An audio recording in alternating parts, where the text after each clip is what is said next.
The Beer O'Clock Show with Steve and Mark. Episode 1. Adnams Southwold Bitter.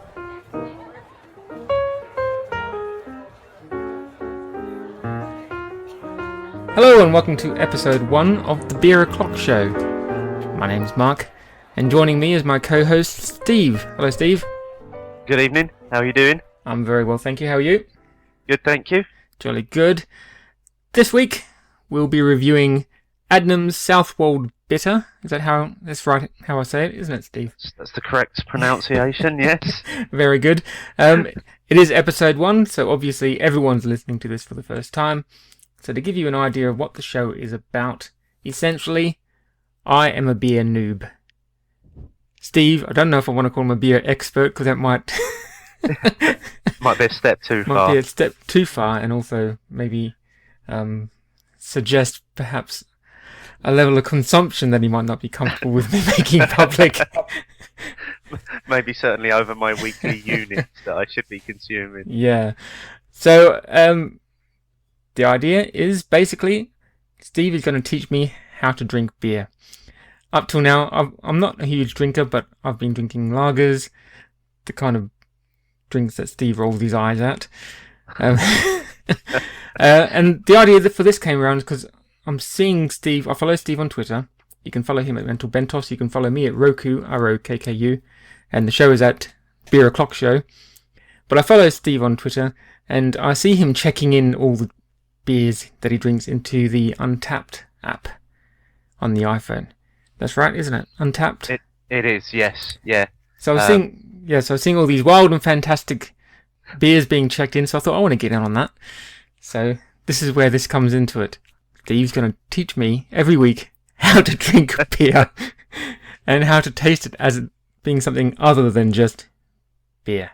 I'm from Australia, where the idea is that the Brits drink their beer warm, including lagers. Everything's drunk warm. I've been putting my beer in the fridge, so I hope that's right. We'll soon find out. There's a bit of a north-south divide, I think. Oh, right, okay. Fear of offending too many of my northern friends, that there is a suggestion that the northerners love their beer flat and warm, whereas us in the south love it a little bit more cold and with a little bit of fizz in it still. Right. So you guys can follow us at Beer O'Clock Show. You can email us at beeroclockshow@gmail.com, and we've got a website coming which will be beeroclockshow.co.uk. So feedback to us. Tell us what you think of the beers we're tasting. Tell us what you think of our review, quote unquote. And if you have any suggestions for what you would like us to drink, toss those in as well. We've got a few weeks' ideas lined up just to get us started with, but your suggestions would be most valued. But anyway, let's crack on with the suds then. Adnams Southwold Bitter. I see you raving about Adnams all the time, Steve. Yes. I think Ghost Ship is your favourite. Yeah, beer. Absolutely. I would say that Adnams are probably my favourite brewery at the moment. So Ghost Ship. Are they based out your way? Because you live in Essex. I do. Adnams are based in Southwold, which is up on the Suffolk coast. So it's between Lowestoft and Ipswich. Okay. Is probably the easiest way of pinpointing it on a map. I suppose we should probably give them a shout. You can follow them at Adnams on Twitter. Mm-hmm. They are one of the better breweries for responding to your tweets as well, which is always entertaining, to say the least. And I'm actually off to Southwold this coming weekend for a brewery tour. Oh, right. Around the Adnams Brewery, so very excited about that, as you can imagine. But no, they are one of my favourites, and as you say, Ghost Ship, which has recently been released as a permanent beer to their range, is my absolute favourite at the moment. Because that was seasonal before, wasn't it? Is that right? It was, yes. They'd bring it in and out, and they do that with a number of their beers. They'll bring them in and out dependent on what the season is and dependent on what the title is as well. So this year they've had a couple of special ones out. They've had out one that was called Diamond Ale, which was to celebrate the Queen's Jubilee, and they've currently got one out called Flame Runner, which is to celebrate the impending Olympigeddon. Oh, right. Yeah, I saw you drinking that on Twitter with. You basically had a cask in your kitchen, I think. Yeah, we got hold of a mini cask. It was the only way I could get hold of it. That the mini casks hold about 8.5 pints, so that was quite fun having a little cask in the kitchen and pouring my own beers from the cask. Yeah, my exposure to beer in general is generally what I can see on the shelf in Sainsbury's. Adnams is not very well represented down here in South London. I was telling my boss about Ghost Ship, and he lives in Brighton. He's never heard of it, and he's a real ale drinker. Right. So might be a little bit more regional then. Yeah, I'm sure he's heard of Adnams, but with Ghost Ship only just coming out as a regular bottle. Anyway, I would have thought in South London you probably get a lot of the Fuller's stuff. Yeah, they're based down at Chiswick, isn't it? That's right. Yeah, they're based down that way. So yeah, I think the thing with the supermarkets is you can get regional variations in the supermarkets. You know, I know Tesco's are quite good for actually stocking a certain supply of locally sourced beers as well, so that are close to their shop. Okay. So that's always a good shout if you're looking for something a little bit different. Yeah, unless you want Speckled Hen and Fuller's something or other, then yeah. Then you're in trouble down now. Yeah. Anyway, this week, as we said, it's Adnams Southwold Bitter, which is this their flagship bottle? I don't know whether you'd call it their flagship. It's certainly one of their oldest beers. Mm-hmm. It's one of their I suppose they're what you'd call part of their constant range of beers. So it's always been available. Doing a little bit of research on it. The guy on the front is a man known as Southwold Jack, and he's been around since 1967. Right. And it's kind of he's their oldest trademark that they use. So he now appears on what I suppose you could call it their flagship beer, really. Okie dokie. So, the idea with these initial beers was you were going to ease me in gently to the whole ale scene, and you said this, along with the next 3 beers that we're going to do, is more closer to lager. So it would be less. No, no. One of the ones is closer to lager. Oh right, okay. I take it this is not one of them then. No, but it's an easy beer. Right. I suppose it's what you'd term as a session beer, which is one that you could quite easily drink, you know, for a good session in the pub without really feeling the effects of it. Ah, jolly good. So it's one of those. Okay. The one that we're doing in a couple of weeks is more like a lager. Right. Okay. Oh, that's right. I remember now. I've got my messages between us mixed up a bit. Apologies to Adnams for likening their flagship beer to a lager. Okay. They do have a couple of beers that can be likened to lagers. We can move on to those in coming weeks. Alright, I've cracked the top. Let's have a look at it. Okay, it smells like beer so far. It's a good start. It smells like beer. Now, when I say things smell like beer or taste like beer, I mean I can't tell the difference between them. I've had a ruby beer lately. Yep. And that was Hobgoblin, wasn't it? That's right. And I had another one the following night. One was supposed to be malty, the other one was supposed to be hoppy, and I couldn't taste the difference between either of them. Okay. I think the Hobgoblin was a bit more chocolatey. Yes, it's got a very chocolatey edge to it. Yeah, that was quite nice. I quite enjoyed that. Okay, so this looks like a, colour-wise, as I would expect, typical coloured beer. So, yep. This isn't a pale ale, is it? No, this is what I suppose you would call your standard bitter. So right. it's more it's that coppery sort of ruby colour. Again, okay. A darker beer, and again a little less fizz in there as well. So a little bit easier to drink. I've got a bit of a head on it, but that's pretty good because I poured it like an idiot. Nicely poured. All right. Well, let's give it a go. Oh, you can't. You know what? There's nothing more satisfying than that first glug of beer. Yeah, this is. I said this to you on Twitter when I was drinking something a few weeks ago, that it tastes like Leffy. I don't think you've ever tasted Leffy, is that right? I think I may have done, but I don't think I remember the experience. So it's like a really, I want to say a heavy taste to it. Yeah, it's a bit thick. It's quite dense, yeah. Yeah, bit on the thicker side, and you'll find that with some of the bitters that they are a little bit thicker. So is this a malty beer or is this a hoppy beer? This is, in my mind, this is more of a malty beer. Right. It's yeah, you can get the malt just coming across, and also there's a bit of hops in the background, but it's not a strong hoppy beer.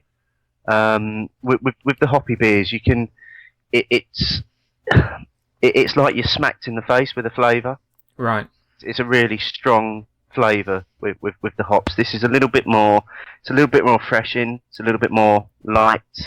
Like I say, you can taste the malt in it, and you can taste. There's some other flavours in there as well that you can pick up ever so gently. Yeah, I'm having problems getting past the bitterness at the moment. So what should I be trying to taste for? Well, there is a sweetness in there, which I think comes from the hops that they use, because they use a brand of hops called Fuggles for this, which is it's a traditional English hop, quite a popular hop used in a lot of drinks, and from then that you get a slightly earthiness to it, so that gives it the heaviness, and then you get a little bit of the refreshing coming through towards the end, and just a bit of an aftertaste, a little bit of a bitterness afterwards. Yeah, as well. It's really settling on the tongue. Yeah, it's very nice, I have to say. As I say, it's quite an easy one to drink. Certainly, if you was to go into a pub and it was available in a pub, for some reason I don't understand why this is one of those beers that if you buy it in a pub off the pump, it's a different ABV than what it is in the bottle. So I think it's about 3.6, 3.7 in a pub. So be even more easier going then.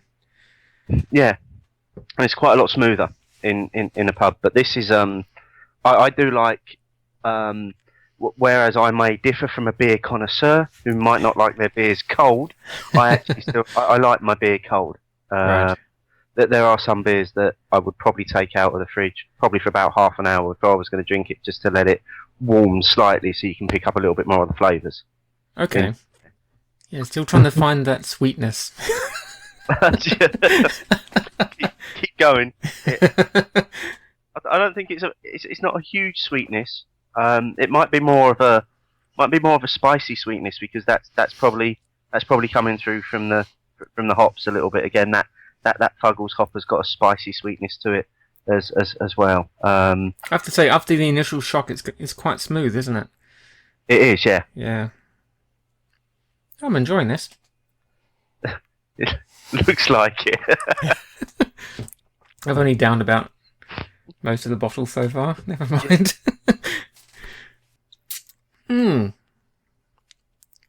This is entertaining radio, folks.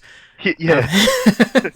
two blokes sitting drinking a pint, and that's as much as you can get. Yeah. So what's going on this week, mate? The Olympics are starting on Friday.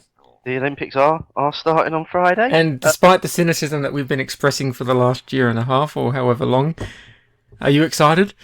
I've got to admit, I am. I went past the stadium on my way into work today, and there is now an excitement and there's a buzz about it that you can just feel. Yeah. And being in central London today, it was weird. It's almost like there's an air of anticipation, and people are just it's like the calm before the storm. It just felt all a bit surreal today. But no, I've got to admit, I've suddenly got quite excited this week about it. Yeah, I was talking to my boss earlier this week because he's taking holidays for as much of it as he can, because he lives in Brighton, so he's commuting up to London every day, which is going to be a bit of a pig.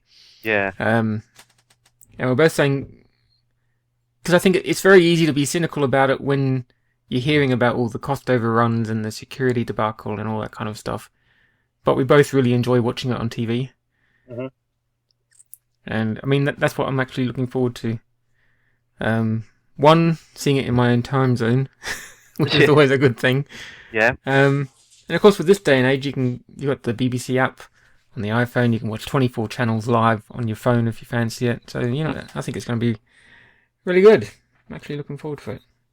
I think it is, and to be honest, I'd really like to see the media give it a chance, rather than just hanging on to every negative story that they possibly can about it. I'd like to see them say at the end of it, you know what, we did a bloody good job there. Yeah. We should be proud of what we've done. That they won't. They'll be moaning the day after it finishes. But I just want, it would be good for there to be some acknowledgement that actually it's been a good Olympics and we've done well.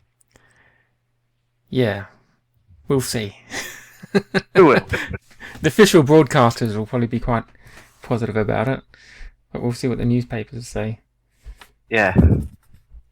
This whole thing about the whole branding and everything was a bit ridiculous, but... Yeah, it's just gone a bit over the top, hasn't it? Really. I mean, we've got a friend of mine that lives in the village, works for British Gas, and they sponsor British Swimming. So emblazoned over all of their vans, they've got the swimmer, Rebecca Adlington, standing there with a Union Jack on their vans, and they've had that on their vans for about 2 years now. And this week they've been told they can't display that because they're not an official Olympic sponsor. So they've had to paint all their vans over. Oh, right. Because they're not an official Olympic sponsor. That's ridiculous. So it is. Yeah. Did you see the link I tweeted the other day with a woman who was a torch carrier and got a tattoo to commemorate it? With the wrong spelling? With the wrong spelling. Was that the one? Yeah. Or Olympic or something. An idiot. Yeah. If you're going to get a tattoo... Never mind that it was the shittiest looking tattoo you've ever seen. Yeah. It looks like she'd, I don't know, got someone with cerebral palsy to write on a piece of paper and they traced it. The writing was all over the shop. Oh, it was terrible. But you've got to wonder as well, though, that the tattooist, did he not notice the spelling mistake either? Yeah. At what point would he have gone, oh, hang on a minute, that's wrong? You got to wonder, is it a tattoo she would have done the OY and then gone, oh, bloody hell. Never mind, she's an idiot, she'll never notice. Yeah. And she didn't notice until someone pointed it out. She brought it to me. She asked for it to be done like that. Exactly. It's like that young girl years ago had all the stars tattooed on her face. Yes. And tattooers, you asked for it. Yeah. So how are you doing with the beer? I've got to say, I'm not as in much shock of the bitterness as I was at the beginning, and I mean that's all I've got left. That's pretty good going. I'm about just a bit more than me. Just over halfway through. I perhaps shouldn't have drunk it so quickly. It's going to my head a bit. Yeah, that's one of the things I think that unlike your lagers, you don't tend to guzzle the beer. You tend to savour it a little bit more. Yeah, see, I tend to nurse a lager, which is probably why I tend to fall asleep before I get drunk. It takes so long to get through it. Yeah. But now that, this is quite nice. So, get drunk with Mark, we could call this instead. Could be an offshoot, couldn't it? Yeah. Get drunk with Mark and Steve. Could do a live phone-in one week, couldn't we? One of the things that Adnams do as well, and that they're famed for, is that they source local produce as well. So they'll purposely go out of their way to get ingredients that are within their locality, rather than going too far out of East Anglia. Mm-hmm. So that their beers are considered as being truly local beers, what they produce. So what's another brewery from up your way that people would know? There's a few around here. You've got we've got Green King in Bury, St Edmunds. Oh right, okay. And we've also got Moorland in Bury, St Edmunds, which I believe are the same company as Green King, but they do a different range. So they do your old speckled hen and your hen brand from Hollands. And then there's a smaller one as well. Better give them a shout because I think they've followed us. The Crouch Vale Brewery, which is local to this area as well. And then there are quite a few micro breweries around here as well that specialise in sort of small batch brewing. So that they'll do much lesser known beers, but certainly Adnams and Green King are probably the two big ones from up this way. Right, so just looking ahead for the next 3 weeks, we've got another Adnams beer coming up in a couple of weeks, which is the Ghost Ship, your personal favourite. Yep. And we're also going to be looking at Green King IPA, which I've only recently realised means get drunk with Mark, folks. I've only recently found out IPA means Indian Pale Ale. It does. And yes. I only found that out because I saw a bottle labelled Indian Pale Ale IPA. I went, oh yeah. So when we get to Green King IPA, you can explain what the whole IPA thing is to me. And we've got Old Golden Hen coming up as well soon. So that's all regional to you, these bottles. Yeah, they are actually. Surprisingly. Yeah. We'll make our way around the rest of the country eventually. Yeah, I think we had a suggestion, didn't we, that we should go county by county and see if we can find a bottle from each county to enjoy. Yeah, that would be quite the task, I think. Yeah. But if anyone out there is listening from around the country, let us know your local brews. The wife and I were up in Scotland recently, and you know how they do these gift packs of regional ale that you can get, because I was getting one for my boss, because like I said, he's into the bitters and all that, and it's a traditional Scottish recipes, these ones. So these are beers made of elderflower and all these funny little things. So I'm actually going to hold 2 of those back for myself and let him have another 2 just to test them out. So that'll be interesting. There's one from Scotland that I think we'll try in a few weeks. We might give it a good few weeks actually. A brand called Innocent Gun. Oh yeah, I've had Innocent Gun before. Yeah, they specialise in brewing their beer in whiskey casks. Oh right. And it just gives the most amazing flavour from the whiskey casks. So maybe we'll do one of those in a few weeks and see what you think about that. Yeah, I went through a phase a year and a half or 2 years ago where I was, because my wife works for a large department store in London that has a food hall at the bottom that stocks a variety of beers, and I got a couple of Innocent Gun bottles then. That phase didn't last very long. But but the beers were nice enough. I think it was Leffy that kind of put me off, just because I got one that was very heavy. Yeah, I tend to avoid the European beers a little bit. I've never been a great fan. I've had a few nights out that have gone astray on those sorts of beers that I probably wouldn't want to revisit again. Right.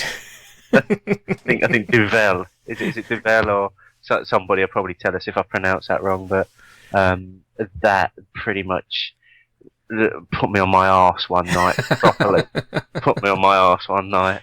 And it took me the whole of the following day and a little bit of the day after that to recover from it as well. Well, I'm afraid I think this Southwold Bitter is kind of putting me on my arse quite quickly. You can tell I'm a lightweight when... I was going to say, it's probably fair to let people know that you're not a big drinker, are you? I'm not a big drinker, because I was looking on the back saying this is 2.1 UK units, and men can have 3 to 4 a day, and I'm thinking, I can't get through 2 of these bastards. That'd be a struggle. But we're going to our mutual friend Andy's place next weekend, who is a fan of alcohol, shall we say. Yeah, he and his wife both are, and my wife is very much a fan of alcohol, so I'm going to have to try and hold my own that weekend. So I might be well pickled. Are you good on spirits? No, I don't drink spirits. No, I got this thing with spirits where I can taste the alcohol. With lagers and beers, I can't necessarily taste do you get what I mean? Like the actual alcohol in it. I can taste it I can smell it even in liquors. Because I had a friend once, she had a Cadbury's chocolate liqueur, which to her and her mates just tasted like chocolate milkshake. And they put it under my nose, and I'm thinking, it tastes like alcohol. So that's why I can't go for spirits. And why, if I do drink, I have been drinking lagers. I tried cider for a while, and I think I had a pint of something dodgy once, taste-wise. So I went off lagers and went off ciders and went on to Kronenbourg. Tends to be my staple because you can tend to find that anywhere. Yeah, that's a good shout. When I first moved to the UK, I was drinking Stella Artois. Oh dear. Yeah, that didn't last long. Although they do have their new 4% variety now, which might have reduced the number of wife beatings over the last few years. Yeah, when I found out it was called wife beater, I wasn't surprised. So I've gone on to Kronenbourg or Peroni is a nice light alternative. Mainly because the student bar at my work sells it for like £1.50 a bottle, so that's quite good. I'm not a fan of Peroni. I can drink Kronenbourg. I wouldn't say I don't drink lager, but I think there's a bit of for a couple of years now I've got to the point where I just stopped drinking it because there's no taste to it, and it was just like drinking Coke, just like drinking a fizzy product for the sake of drinking it. And I think there's also there's a bit of a movement now, isn't there? There's a lot of people saying, well, actually, we want flavour from our beers. We want to taste something in our beers, and I think some brewers are responding to that, whereas others are just saying, oh no, we'll just continue to churn out the same old crap, and sell it extremely cheaply in Tesco's. Yes, Carlsberg, I'm talking to you, predominantly on that one, but because there was a story in one of the papers last week that Guinness have now launched a lager, in response to people wanting more taste from their lager. Right. And apparently it's a black lager. They've used the same brewing process that they use for their stout, but they've just made a lager from it. So I'm quite looking forward to giving that a try. Actually, that'll be interesting. I do like to taste the flavour in a beer. Yeah, I've never had a pint of Guinness. Have you not? I've had a sip of one once. Yeah. Mark, we might have to do a live podcast from a beer. Not from a beer. Hang on. From a vat of beer. We'll have to do a live one from a bar. And because I think if you're going to try a Guinness, you've got to try it from a pump. You can't from a can or a bottle. And we'll have to see what you think of Guinness one day. We'll have to pencil that in. Yeah. In 2017. Yeah. You've got I was going to say there's that beer festival coming up in London. Are you going to that? Indeed I am. Just going to finish my beer. Yeah. Going with a few people from the Twitter community, so give them all a shout out for that. So I'm going with Andy. All right. At Wolfer69. And I'm going with a guy called Greg at Greg1954. And you can't tell when these lads were born at all, can you? Absolutely. And a young lady by the name of Cara, who can be found at Cara Tyke, who was mortified earlier this week to find out that she was the only girl going. Oh. With a group of drunken old men. Is this a camera festival? This is the Camera Great British Beer Festival. Oh, right. So it's the proper deal. Proper deal at Kensington Olympia. Believe tickets are still available. They're relatively cheap to get in. And then it's a relatively quick process to get a number of beers down your throat rapidly. And last year I was in a fair state, it's probably fair to say, by the time I got home that evening. Yeah, it doesn't surprise me. I would go if I thought I'd get my money's worth for my ticket for the beer. No, I don't think I will, mate. Half an hour inside the door. Yeah, the biggest waste of money ever. Prop me up in the corner. Yeah, well, Mark's had 2 beers. He's gone. But no, looking forward to that. That's when is it? 2 weeks Friday, so 10th of August. Yep. We're off to that. But quite excited to see today that finally, after quite a lengthy Twitter silence, at GBBF have started tweeting about it now, and they're due to announce their beer list this week, which is a moment of some excitement, because then we'll get to find out which varieties are on and what we might be sampling while we're there. So what goes on at these festivals then? Is it free beer that you can go up and sample, or is it just cheap bar? Or... It's basically what you do when you get in. You buy a glass, so right. it's a quid to get a commemorative glass, and you can either get a third pint, a half pint, or a full pint glass, and then you take that glass around with you, and you just buy your beer in a third, a half, or a full pint. Okay. So what we did last year when we went, we just drank thirds of pints because they cost anywhere between 75p and £1. Mm-hmm. So you can do a lot more beers that way. For us, the moment that finished us off last year was when we hit the Fuller's bar, because every year Fuller's release a special beer just for the festival. They call them their Brewers Reserves, and last year it was their Brewers Reserve number 3, which they released at 6 o'clock, which was an amazing beer. It was just absolutely amazing. It had been again brewed in a particular type of whiskey cask, which I can't pronounce, so I won't try now. But it was a lovely, lovely beer, and Greg and I went back for, I think we had 3 of them last year, and it was only after the third one that we actually bothered to ask what the ABV was, and that was when they told us it was around 9%. So, essentially, we had done a pint of this stuff at 9%, drinking it like it was Coke. And it was at that point that we decided it was probably best to leave the festival before we fell flat on our arses. Yeah. So that's probably one of the particular highlights is waiting to see what the Fuller's release is for this year, and then essentially again they're another one of these companies that fully embrace the power of Twitter. They will tweet when it's going on their bar at the festival, so you need to be following them on Twitter to be able to know at what time to be at their bar to be able to get the particular beer before it runs out. So yeah, really looking forward to that, actually. Jolly good. We expect a full and comprehensive review the following week. If I can remember, of course. No point taking notes, because by the end you won't be able to write in a straight line. Okay, well I think that kind of brings us to the end. My beer's finished. Empty glass. Yep. Me too. That was very tasty, I have to say. Did you enjoy that? I did actually enjoy that, yeah. Would you like to go down a route of actually rating the beers each week? And why not? With a rating for them? With my limited experience, taste... See, I'm still at that stage where I can't tell the difference between beers. It's obviously not... It tastes less chocolatey, if you want to say that, than the Hobgoblin that I had a couple of weeks ago.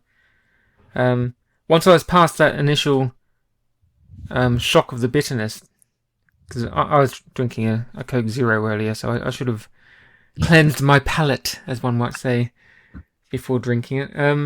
Once I was past that, it was really smooth. I could almost taste something beyond the bitterness on the edges of my tongue. But I would give it, at this stage, maybe a 7 out of 10. We can revisit it at a later date and do a revised tasting once I actually know what I'm talking about. What would you say, Steve? I think that's quite a generous score for it. It's a good beer, but as I say, from my point of view, it's quite a stable beer. It's fairly bland. It's fairly easy to drink. So I would probably look at giving it. It's a good beer, but taste-wise, there's not a lot in there to taste. So probably look at probably a 5 or a 6 for it. So okay. Well, beginner's optimism then on my part then. Yeah, absolutely. Like you say, we can revisit in a few weeks' time when you've had a few that have got a bit more flavour and maybe taste a little bit different. It's quite hard sometimes because in weeks to come we're going to be drinking an IPA, we're going to be drinking a golden ale, and they're different types of beer, so it's quite hard to actually say, well, we're giving a bitter a 7, but we might then actually give a golden ale a 7. But actually they're completely different in terms of the way they taste. Mm-hmm. But it's it's personal opinion, isn't it? Yeah. Right. Well, that brings us to the end of episode 1.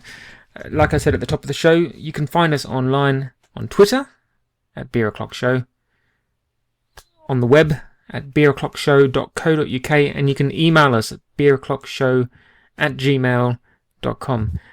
We really want to hear your feedback. Obviously, this is the first episode, so do excuse any meanderings or sloppy presentation on my part, especially now that I'm drawling my words.